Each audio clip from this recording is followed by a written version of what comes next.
मेरा नाम नेहा है। हम मिडिल क्लास फैमिली के माता पिता भी अजीब सी सोच रखते हैं। मेरे माँ बाप को लगता था कि मैं एक अकेले घर में शादी करके जाऊंगी तो वहाँ पर राज करूंगी। मेरे ससुराल में ना तो नंदे थीं और ना ही सास ससुर का झंझट था, बल्कि मैं कहूँगी कि सास ससुर तो समझने वाली बहुओं के लिए उनके माता पिता की तरह होते हैं। जो बहुएं सास ससुर को नहीं समझती, उनकी भी कुछ अपनी मजबूरियां होती होंगी। मेरी सोच तो ये थी कि मेरी शादी एक ऐसे घर में हो जहाँ का भरा पूरा परिवार हो, लेकिन शायद सास ससुर की सेवा करना मेरे नसीब में नहीं था।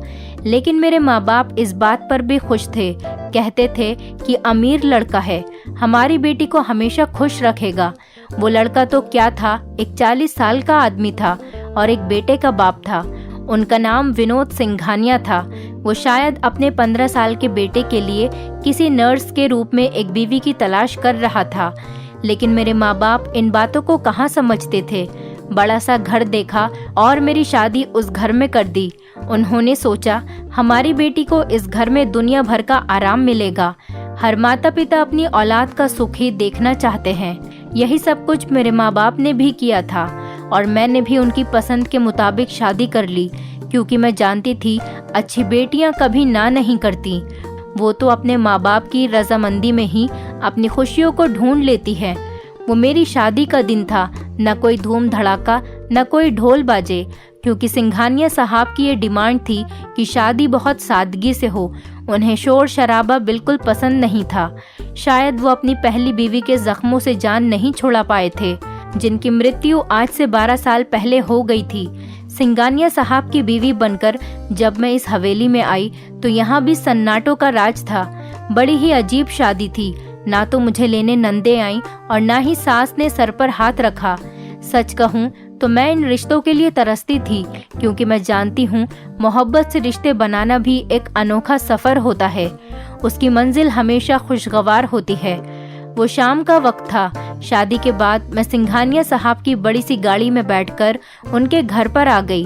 वो शादी का दिन था, मगर वो इतने व्यस्त थे कि उन्होंने मुझे घर के बाहर ही ड्रॉप किया और कहने लगे कि तुम अंदर जाओ, मुझे कुछ ज़रूरी काम है। अभी दरवाज़ा खोलोगी तो शालू तुम्हें अंदर ले जाएगी। मैंने सोचा ये शालू कौन है। मैंने धीमे से पूछा, क्योंकि इस घर में कोई औरत नहीं रहती थी।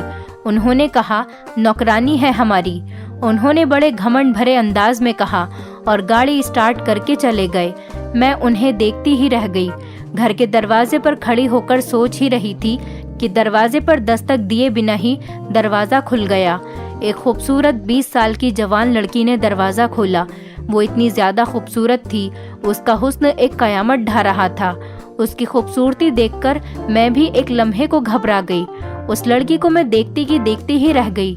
मैं उस लड़की को देखकर ये सोचने लगी कि अगर इतना कातिल हुस्न सिंघानिया साहब के घर में पहले से ही मौजूद था तो उनको मुझसे शादी करने की क्या ज़रूरत पेश आई। लेकिन शायद मर्द बीवियां खानदानी और महबूबा खूबसूरत ढूंढते हैं। खैर, अब इतना सोचने का कोई फ़ायदा नहीं था। ये औरत अपनी आंखों से ही बड़ी तेज़ और चालाक औरत लगती थी। अगले ही लम्हे मुझे दूर से घुटी घुटी चीखों की आवाज़ें सुनाई दी। मैं चौंक कर रह गई। शुरू से ही ऐसे ऐसे वाक़ये होने लगे थे जिनसे मुझे कुछ गड़बड़ का एहसास हुआ तो मेरे कान खड़े हो गए। जब शालू ने देखा कि कमरे से आने वाली चीखों पर मेरा ध्यान है तो उसने मुझे ऊंचा ऊंचा बोलना शुरू कर दिया। जानबूझकर वो मेरा ध्यान बटाने की कोशिश करने लगी, मगर मेरा ध्यान तो सिर्फ और सिर्फ उस आखिरी वाले कमरे से आने वाली चीखों पर था, जिसे वो हर सूरत में चाहती थी कि मैं उन चीखों को नज़रअंदाज कर दूं। खैर, मुझे उसकी बात तो माननी ही थी, क्योंकि यहाँ पर मेरा पहला दिन था। वो मुझे कमरे में ले गई और कमरे में ले जाकर मुझे बेड पर बैठाते ही खुद मेरे कमरे से बाहर चली गई। दरवाज़ा बंद करने लगी तो चीखों की आवाज़ और भी तेज़ हो गई थी।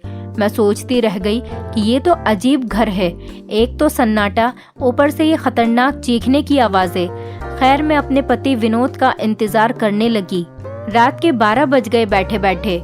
मेरी कमर अकड़ गई, मगर विनोद नहीं आए। 1 बजे मेरी आंख लगने ही वाली थी कि कमरे का दरवाज़ा अचानक से खुला और वो अंदर आ गए। मेरे दिल में धड़कनों का शोर था और ना ही आंखों में कोई अरमान थे, क्योंकि ये तो एक अरेंज मैरिज थी और मुझे बस अपने माँ बाप की खातिर इस रिश्ते को निभाना था। विनोद आकर मेरे करीब बैठ गए और उनकी आंखों में भी घबराहट के अलावा कुछ और नहीं था। शायद उन्होंने भी इस उम्र में ये शादी अपने जज्बातों को उभारने के लिए नहीं की थी, बल्कि वजह तो कुछ और ही होगी। मैं दिल ही दिल में सोच रही थी कि वो मुझसे अचानक बोले, मैं झूठ बोलने का आदी नहीं हूँ और ना ही तुमसे झूठे वादे करूँगा। ये नहीं कहूँगा कि मैं तुमसे नफरत करूँगा, लेकिन मुझसे ज़्यादा उम्मीदें मत रखना। मैंने ये शादी अपने बेटे के लिए की है। मेरा बेटा अजीब सी आदतों का शिकार है। तुम पढ़ी लिखी हो, मुझे उम्मीद है कि तुम उसे संभाल लोगी। मैंने कहा, जी क्यों नहीं, आपका बेटा मेरी जिम्मेदारी है। मैंने पहली बार उनकी बात का जवाब दिया। वो खुश होकर कहने लगे, बस मुझे तुमसे इसी बात की उम्मीद थी। नेहा, पढ़ी लिखी लड़कियां वाकई बहुत अच्छी होती हैं। मेरा बेटा अजीब सी आदतों का शिकार है। जब देखो कमरे में सोता रहता है। रात के 8 बजे से लेकर सुबह के 12 बजे तक सोता रहता है और उसका ख्याल बस शालू ही रखती है। शालू हमारी पुरानी नौकरानी है, उस पर भी मैं ज्यादा भरोसा नहीं कर सकता। इसीलिए मैं अपने बेटे की संपूर्ण जिम्मेदारी तुम्हारे ऊपर सौंपना चाहता हूँ। विनोद ये बात बताकर चुप हो गए। मेरे दिमाग में शालू का चेहरा घूमने लगा। शालू इस घर की नौकरानी कहीं से नहीं लगती थी। उसके तो तेज तर्रार लहजे से लगता था कि जैसे वो घर की मालकिन है। मैंने ये बात विनोद से नहीं कही कि आते ही घर के मामलात में दखल अंदाजी करना अच्छा नहीं लगता। मैंने चुप्पी बांध ली। मैंने सोच लिया था कि मैं विनोद के बेटे का ख्याल जरूर रखूंगी। वो उससे बेपनाह मोहब्बत करते हैं। उनकी मोहब्बत पाने का शायद तरीका भी यही था कि मैं उनके बेटे का ख्याल रखती। बहरहाल सुबह मेरी आंख खुली तो मेरे पति घर पर नहीं थे। पूरा कमरा खाली था। मैं बेदिली से उठी। घर में अजीब सा सन्नाटा छाया हुआ था। मुझे अपने घर वालों की बहुत याद आ रही थी। अभी मैं बेड से उठी नहीं थी कि दरवाजे पर दस्तक हुई और पूछा कि आ जाऊं। मैंने कहा आ जाओ। मेरे कहते ही शालू कमरे में अंदर हाजिर हुई। शालू के चेहरे पर नागवारी के आसार छाए हुए थे। वो मुझसे कहने लगी, बेबी जी, आप नाश्ता कमरे में करेंगी या मेज पर लगा दूं? मैंने कहा मेज पर लगा दो। और छोटे साहब कहाँ हैं? मैंने विनोद के बेटे के बारे में उससे पूछा तो वो कहने लगी, जी वो छोटे साहब तो सो रहे हैं। जब वो सोकर उठ जाते हैं उन्हें मैं खुद नाश्ता करवाती हूँ। शालू के लहजे में एक अजीब सी जिद और अकड़ थी, जैसे वो विनोद के बेटे से मुझे दूर रखना चाहती हो। मैंने कहा ठीक है, तुम नाश्ता लगाओ, मैं आती हूँ। थोड़ी देर बाद मैं बाथरूम में नहाने चली गई। नहाकर जब मैं बाहर आई तो मुझे किसी के ऊंचा बोलने की आवाज आ रही थी। मैंने जल्दी से दुपट्टा लिया और बाल बांधती हुई बाहर आ गई। फिर अचानक से एकदम आवाज आनी बंद हो गई। शायद शालू ही किसी से बातें कर रही थी। आवाजें सुनते सुनते जब मैं किचन की तरफ आई तो मैंने देखा कि एक 15 साल का लड़का तरस खाए हुए खड़ा था। शालू उस बच्चे से हुक्म बता रही थी। मैंने उसकी ये हालत देखी तो मुझे बहुत ही हैरत हुई। लड़का भी डरा सहमा सा लग रहा था। मैंने पास जाकर उससे कहा, गुड मॉर्निंग बेटे, नाम क्या है आपका? उसने कहा, जी मेरा नाम हितेश है। उसने डरते डरते जवाब दिया, जैसे मैं उसे खा जाऊंगी। मैंने कहा, हितेश बेटे, आपको मुझसे डरने की कोई जरूरत नहीं है। मैं आ गई हूँ ना, अब मैं आपका बहुत ख्याल रखूंगी। मैंने उसकी पेट थपथपाते हुए कहा। वो अजीब सी नजरों से मुझे देखने लगा, जैसे मैंने उससे कोई अनोखी बात कह दी हो। उसने कहा, सच? क्या आप मेरा ख्याल रखेंगी? उसने मेरी तरफ हैरानी से देखते हुए कहा। मैंने कहा, हाँ क्यों नहीं, तुम बहुत प्यारे बच्चे हो, मैं आपकी हर बात मानूंगी। मैं उसे प्यार से देखने लगी। वो वाकई बहुत मासूम बच्चा था। फिर शालू के न चाहते हुए भी हमने टेबल पर बैठकर एक साथ नाश्ता किया। वो मेरे साथ बात करने से काफी हल्का फुल्का नजर आ रहा था, लेकिन मैंने हितेश से उन थोड़ी बहुत बातों में अंदाजा लगा लिया था कि हितेश की इन हरकतों के पीछे कहीं न कहीं शालू का हाथ जरूर है। मगर वो तेज औरत पकड़ी नहीं जाती थी। मुझे इस बात का राज जानना था। मैंने धीरे धीरे हितेश के कमरे में आना जाना शुरू कर दिया, मगर मैं हमेशा ये बात चेक करती थी कि मेरे जाते ही वो दौड़कर बेड के पीछे तकिए में छुप जाता था, जैसे बेड के पीछे उसका खजाना दबा हो। ये बात मैंने एक बार नहीं कई बार जाने के बाद ही नोटिस की थी, और यकीनन हितेश के पास जरूर कोई ऐसा राज था जिसे वो मुझे बताना नहीं चाहता था। खैर, अब मैं शालू और हितेश पर नजर रखने लगी। मैं चाहती थी कि मैं इस मामले की तह तक पहुंच जाऊं और सच साबित करके रहूं, ताकि मैं सिंघानिया साहब के सामने शर्मिंदा न हो सकूं। दिन ब दिन गुजरते हुए मुझे अंदाजा होता जा रहा था कि शालू का रवैया मेरे साथ सख्त होता जा रहा था। अब मैं कोशिश करती कि मैं हितेश के सामने रहूं और वो मेरे सामने रहे, क्योंकि उसके स्कूल की सर्दियों की छुट्टियां चल रही थी। स्कूल आना जाना भी नहीं होता था। मैंने नोट किया, हितेश मेरे आने से खिला खिला रहता है। उसकी जिंदगी काफी हद तक बदल गई थी। इस बात से सिंघानिया साहब भी बहुत खुश थे। मगर एक दिन मुझे अपने मायके जाना पड़ा। उस दिन हितेश बहुत परेशान लग रहा था। काफी दिनों के बाद मैं अपने मायके गई थी। वहाँ से 2-3 दिन के बाद जब मैं घर वापस आई, वहाँ से वापसी पर मैंने देखा कि हितेश का चेहरा पहले से काफी उतरा हुआ था। वो बहुत परेशान लग रहा था। मैंने उससे काफी बार पूछा कि क्या बात है, मगर उसने मुझे इस बात का कोई जवाब नहीं दिया। मैं थकी हुई थी, इस वजह से आराम करने के लिए अपने कमरे में जाकर लेट गई। थोड़ी देर बाद उठी तो बाहर किसी की हलचल नहीं थी। अजीब सा सन्नाटा था। मुझे किसी गड़बड़ का एहसास हुआ। मैं फौरन हितेश के कमरे की तरफ गई। मुझे ये सब देखकर बहुत हैरत हुई और बहुत गुस्सा भी आया कि उसके कमरे का दरवाजा अंदर से बंद था। एक 15 साल के बच्चे का अंदर से कमरा बंद करने का कोई मतलब नहीं बनता। मैंने सब तरफ ध्यान से देखा तो हितेश के कमरे की एक खिड़की खुली हुई थी। खिड़की के अंदर कमरे का मंजर साफ देखा जा सकता था। उस वक्त मेरा शक यकीन में बदल गया जब हितेश के सामने शालू खड़ी उस पर चिल्ला रही थी। हितेश डरा सहमा तकिए के पास ही बैठा हुआ था। बाहर तक उनकी आवाजें नहीं आ रही थीं, लेकिन शालू के तेवर बता रहे थे कि उसे हितेश पर सख्त गुस्सा है। हितेश उसके सामने भीगी बिल्ली बना हुआ था। मुझे हितेश पर गुस्सा भी आ रहा था कि वो एक लड़का होकर इस नौकरानी के सामने आखिर इस कदर मजबूर क्यों है। मुझे बहुत गुस्सा आया। मैंने दरवाजा धड़धड़ बजाना शुरू कर दिया। शालू ने घबराकर दरवाजा खोल दिया। उसके चेहरे पर हवाइयाँ उड़ी हुई थी, जबकि हितेश बहुत रो रहा था। उसकी हालत काफी परेशानी वाली लग रही थी। उसके हाथ कपकपा रहे थे।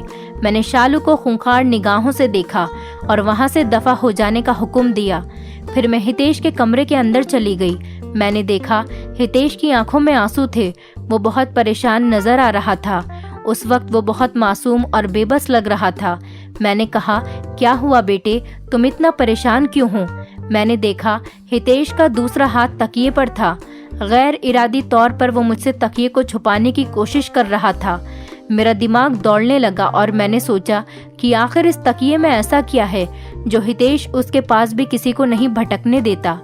मैंने कहा, इधर आओ, मेरे पास आओ। मैंने हितेश को उठने का इशारा देते हुए कहा, लेकिन वो तो जैसे तकिए के पास से उठने का नाम ही नहीं ले रहा था। तभी अचानक मैंने उसके हाथ से तकिया खींच लिया। ये देखकर मुझे भी बहुत हैरत हुई कि तकिए के नीचे कुछ जेवरात और मेकअप का सामान पड़ा हुआ था और उसके साथ ही एक बारीक सा दुपट्टा भी पड़ा हुआ था। हितेश ये देखकर शर्मिंदा हो गया। उसने अपनी नजरें झुका ली। मैंने उससे कहा, ये क्या है बेटे, ये तुम्हें किसने दिए हैं? मैंने घबराते हुए उससे पूछा। उसने मुझसे कहा कि आंटी, ये चीजें मुझे शालू लाकर देती है। मैंने कहा, वो क्यों तुम्हें ये चीजें लाकर देती है? मैंने हैरत से पूछा, लेकिन हितेश के पास इस बात का कोई जवाब नहीं था। मुझे शालू पर बहुत ही गुस्सा आ रहा था कि ये क्या बगैरती है। आखिर एक बच्चे का दिमाग खराब करने का मकसद क्या है? मैं हितेश को छोड़कर भागती हुई शालू के क्वार्टर में गई, मगर शालू वहाँ मौजूद नहीं थी। उसका चेहरा मेरी आंखों के सामने आता तो मुझे सख्त गुस्सा आ जाता। खैर, उसने कहा जाना था। मैं शालू का इंतजार करने लगी। पूरे मोहल्ले में छान मारा, लेकिन शालू कहीं भी नहीं मिली। फिर आखिर में थक हार कर बैठ गई, मगर मेरा गुस्सा आसमान को छू रहा था। मैं सोच भी नहीं सकती थी कि शालू इस कदर के घिनौने खेल खेल सकती है। मैं शालू से हमेशा नफरत ही करती रहती थी। अगर मुझे उसकी हकीकत के बारे में पता न होता। शाम को जब विनोद घर आए तो दरवाजे पर दस्तक हुई। उनके साथ शालू भी घर के अंदर आई। विनोद के होते मैं शालू से बातचीत नहीं कर सकी। इतना तो शालू मेरी आदत को जान ही गई थी कि मैं दूसरों के सामने कभी भी उसको जलील नहीं करती, सो वो चुप रही। वो जान गई थी कि मैं उसका राज मालूम कर चुकी हूँ। अब की बार शालू अपने क्वार्टर में बंद रहने लगी थी, ज्यादातर बाहर नहीं निकलती थी। हितेश भी नॉर्मल हो रहा था। मैंने उसके कमरे में जाकर जेवर और मेकअप का सामान फेंक दिया था। अब बारी उसकी परवरिश की थी। मैं उसको अपने साथ खिलाती पिलाती और उससे ढेरों बातें करती थी। विनोद भी इस बात से बहुत खुश थे, लेकिन शालू मुझसे आखिर कब तक छुपती। एक दिन उसको मुझे हकीकत बतानी ही पड़ी। शालू की कहानी यूं थी, मेरा नाम शालू है। हम 2 भाई बहन थे। भाई अपनी शादी करके हमसे अलग हो गए। माँ ने मेरा और अपना पेट पालने के लिए इस बंगले में नौकरी कर ली। इस हवेली में कुछ नौकरों की जरूरत थी। मैं और मेरी माँ जब से इस घर में आए थे, दिल लगी और मेहनत से इस घर के काम करने लगे। माँ के साथ काम करते हुए मुझे एहसास होता कि माँ का सहारा बेटी के लिए कितना जरूरी होता है, और खासकर पिताजी की मौत के बाद से। तभी मुझे एहसास होने लगा कि सिंघानिया साहब की नजरें मुझ पर से हटती ही नहीं हैं। उनकी नजरों में अजीब सी वहशत होती है। मैं ये सब देखकर घबरा जाती थी। मेरी कोशिश यही रहती थी कि मैं कम से कम उनके सामने आया करूं, मगर ऐसा नहीं हो पाता था। किसी न किसी बहाने मुझे उनके सामने जाना ही पड़ता था। ज्यादातर अपने कामों के लिए वो मुझे ही आवाज देने लगे थे। धीरे धीरे उनके इतने करीब आने की वजह से मैं बहुत डरने लगी थी।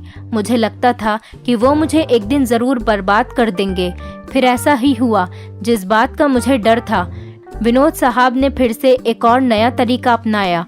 वो तरीका ये था छुपकर शादी करने का। शादी तो कभी भी छुपकर नहीं की जा सकती थी।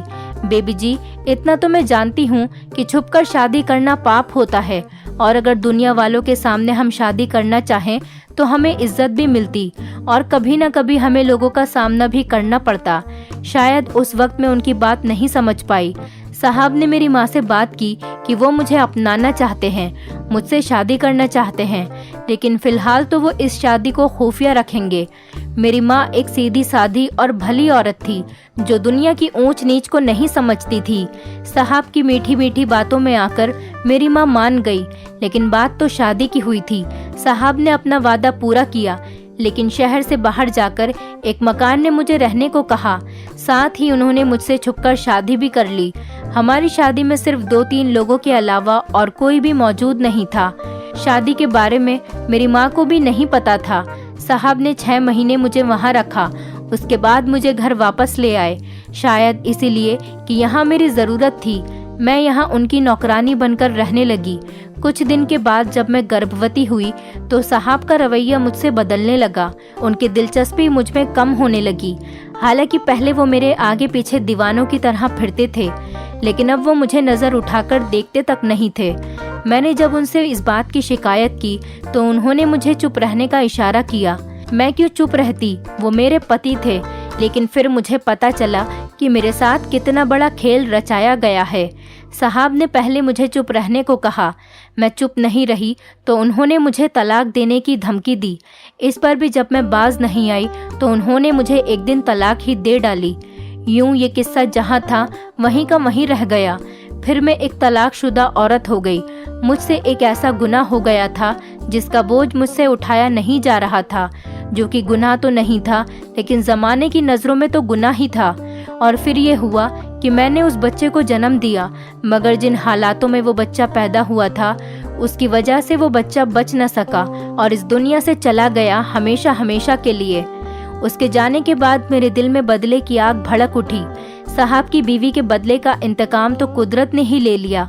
वो तो खुद ही इस दुनिया से चली गईं, लेकिन उनके पीछे एक निशानी साहब की और उनकी मोहब्बत की छोड़ गईं। मैं विनोद साहब के बेटे को देखती हूँ तो मुझे उन्हीं की झलक उसमें नजर आती है। मैं नहीं चाहती बड़ा होकर वो भी औरतों की इज्जत खराब करे, इसीलिए मैं उसको औरत बनाना चाहती हूँ। मैं चाहती हूँ वो डरपोक बने। मैं चाहती हूँ वो बहादुर न हो, उसमें इतनी जुर्रत न हो कि वो किसी की इज्जत से खेल सके। आप ही बताओ बीबी जी, मैं क्या गलत कर रही हूँ? उसको चूड़ियाँ और जेवर लाकर देती हूँ ताकि वो उन्हें पहने और एक औरत की तरह अपना रवैया बदल ले। ये बात तो मैंने आपको साफ तरीके से बता दी, लेकिन जिस हिसाब से मुझे शालू ने ये बात कही, मुझे तो वो पूरे तरीके से डिप्रेशन की शिकार लगी। वो जहनी मरीज बन चुकी थी और जाहिर है होती भी क्यों नहीं, उसकी जिंदगी में इतने सदमे जो आए थे। मैंने इस बात का जिक्र विनोद से किए बिना ही उसका इलाज शुरू कर दिया, क्योंकि मैं शालू के पागलपन और उसकी दिमागी बीमारी के बारे में अच्छे से समझ चुकी थी। विनोद की गलती को मैंने राज फाश होने से पहले ही माफ कर दिया और कुछ ही दिनों बाद शालू बिल्कुल अच्छे तरीके से ठीक हो गई थी और मैंने उसकी किसी अच्छे घर में रिश्ता देखकर शादी कर दी और मेरा बेटा हितेश वो भी नॉर्मल हो गया था और हम तीनों ही हंसी खुशी अपनी जिंदगी गुजार रहे थे। दोस्तों, उम्मीद करती हूँ आपको हमारी कहानी पसंद आई होगी। कहानी पसंद आई है तो वीडियो को लाइक करें, चैनल पर नए हैं तो चैनल को सब्सक्राइब करें और हाँ, नोटिफिकेशन बेल को जरूर दबाएं ताकि अगली अपडेट सबसे पहले आपको मिले।